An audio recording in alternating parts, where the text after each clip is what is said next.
முடிஞ்சுமா madam மேல இழுங்க. இந்த பக்கம் அடைச்சுடுங்க. இந்த பக்கம் அவருக்கு இந்த பக்கம் வைப்பாரு. எப்படி இருக்கு? கண்ணெல்லாம் தண்ணி வருது. அது தண்ணியை வீட்டு இந்த பக்கம் வைங்கப்பா. பூண்டி விதை வச்சுருக்காங்க.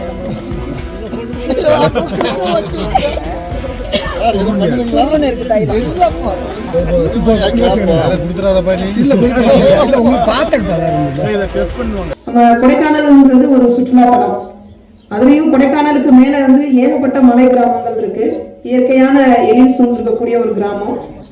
இந்த கிராமத்தோட அழகை ரசிக்கிறதுக்கு நிறைய சுற்றுலா பயணிகள் வராங்க. தமிழ்நாட்டுல இருந்து வராங்க, அதர் ஸ்டேட்ல இருந்து வராங்க, வெளி மாநிலங்கள்ல இருந்து, மாவட்டங்கள்ல இருந்து, வெளிநாடுகள்ல இருந்து வந்து ரசிக்கிறாங்க.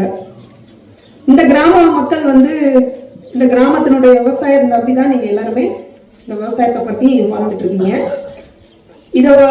இந்த மாதிரி இருக்கக்கூடிய ஒரு சூழல்ல நிறைய வந்து இங்க தேவையில்லாத சட்டத்திற்கு புறம்பாக ஒரு போதைப் பொருள் வந்துட்டு புழக்கம் இருக்கிறதுனால இதை தேடி வந்து நிறைய வெளியில இருந்து ஆட்கள் வராங்க.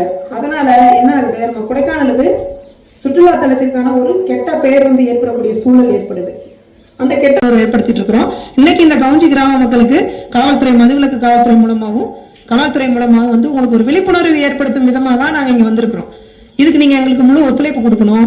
இனி வருங்காலங்கள்ல இதை தடுக்கிறதுக்கு நீங்க வந்து முன் வந்தாதான் இதை தடுக்க முடியும். வெளியில இருந்து நிறைய வர்றாங்க. கேரளா போதை காளான், அது உங்களுக்கு எல்லாருக்கும் கேள்விப்பட்டிருப்பீங்க. இந்த போதை காளான்கள் இருக்கக்கூடிய சூழல் இருக்கு.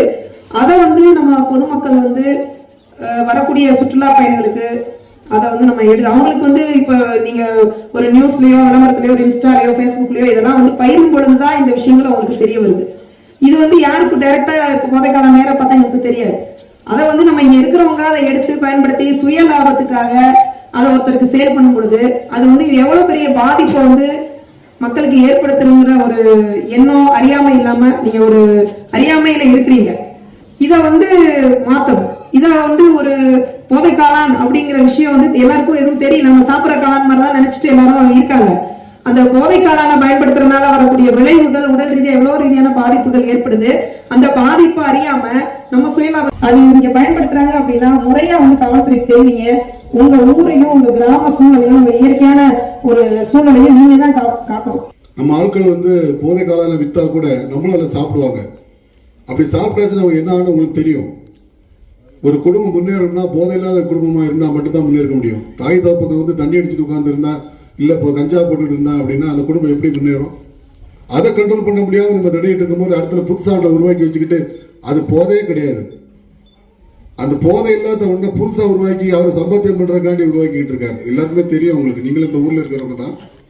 அது தப்பு. தயவு செய்து அவரும் செய்யக்கூடாது, வேற யாரும் அவர் செய்ய விடக்கூடாது.